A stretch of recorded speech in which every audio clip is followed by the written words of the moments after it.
Bonjour, mon nom est Stéphane Fontaine de l'équipe Sophie et Stéphane Remax du quartier. Aujourd'hui, on va vous donner 3 trucs et conseils pour bien réussir un flip sans faire un flop, bien sûr. Pour en parler, mon invité est un ami, collègue, François Routier de chez Remax du quartier. Dis-moi François, comment ça va? Ça va super bien, Stéphane. Tout d'abord, François, parle-nous un peu de cette propriété. Oui, bien, Stéphane. Cette propriété comprend 3 chambres à coucher, un salon, une cuisine, une salle à manger, un garage, une piscine et un foyer, avec un terrain de presque 18 000 pieds carrés. Parfait, parfait, François. Donc, entrons dans le vif du sujet. Premier truc que tu nous suggères avant de se lancer de ce projet. Donc, oui, Stéphane. Bon, tout d'abord, il faut vérifier l'état global de la propriété afin de s'assurer du coût des travaux. Et aussi, il faut s'assurer également d'investir aux bons endroits. Oui, tout à fait, François. Et si vous n'êtes pas à l'aise, vous pouvez toujours faire affaire avec un entrepreneur général, surtout lors des premiers flips. Donc, François, allons à l'intérieur pour le deuxième conseil. Parfait, allons-y, Stéphane. Mon deuxième conseil, c'est d'évaluer la valeur marchande comparable d'une propriété comme celle-ci, évidemment en tenant compte de la remise à neuf et du marché actuel. Oui, d'autant plus, on sait à quel point l'immobilier a fait un bond extraordinaire ces temps-ci. Nous voilà déjà au troisième et non le moindre truc et astuce pour bien réussir son flip. Quel est-il, François? Donc, mon troisième conseil est de respecter le budget et d'éviter de tomber dans les pièges de vouloir trop en faire. Comme par exemple, changer des choses qui n'ont pas besoin d'être changées et éviter le plus possible de toucher à la structure si elle est bonne, évidemment. Ah, tout à fait. En réno, on a tendance à toujours en mettre un peu plus, ce qui fait grimper la facture assez rapidement. Donc, en résumé, premièrement, évaluer les travaux, le coût des dommages sur la propriété. Deuxièmement, évaluer la valeur de la propriété marchande. Et troisièmement, évidemment, respecter le budget. Facile, non? Oui, tout à fait. Quand on est bien préparé et entouré d'une bonne équipe, on évite bien les casse-têtes.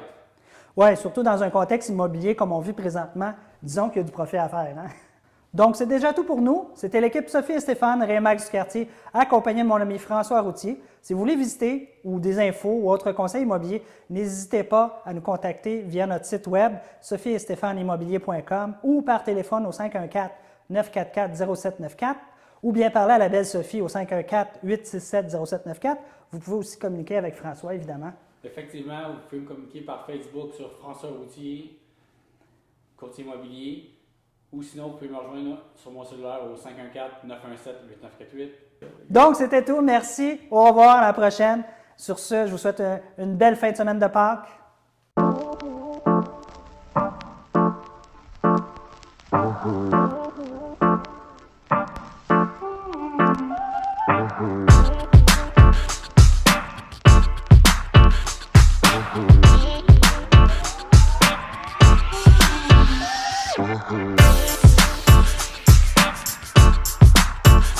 Mais là, je suis pas sûr.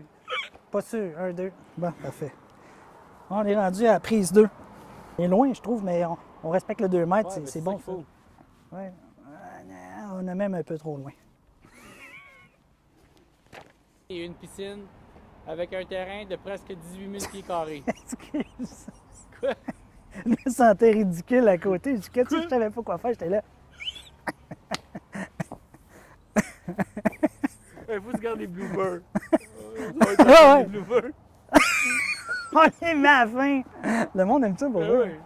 Un peu de cette propriété. Oui, donc Stéphane, cette propriété comprend 3 chambres. Est-ce que je suis ricaneux? On va prendre la première, elle était bonne. Elle était bonne. Il aurait tout scrappé, lui, hein? Faut que je me rappelle aussi comment j'ai placé mes mains, hein?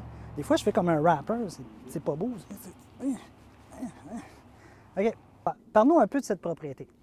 Oui, Stéphane. Donc, cette propriété comprend 3 chambres à coucher, une piscine, un foyer, un salon, une salle à manger, une cuisine, et puis une salle de bain, un garage.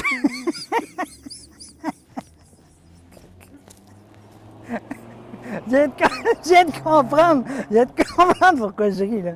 Aïe, aïe, on va refaire, je m'excuse. Faut que je me claque. C'est parce que t'es là. Et puis, moi, je suis là. On dirait, je parle que moi, je suis quelqu'un qui j'écoute beaucoup. Faut pas que je le fasse, c'est ça qui me fait rire. C'est pas toi, c'est moi qui me fait rire avec mon... Ah, prise-toi. Un peu de cette propriété. Oui. Dis-moi non. Non, tabarnak. J'en ai pas question, grand! C'est carré. Parfait. Coupe!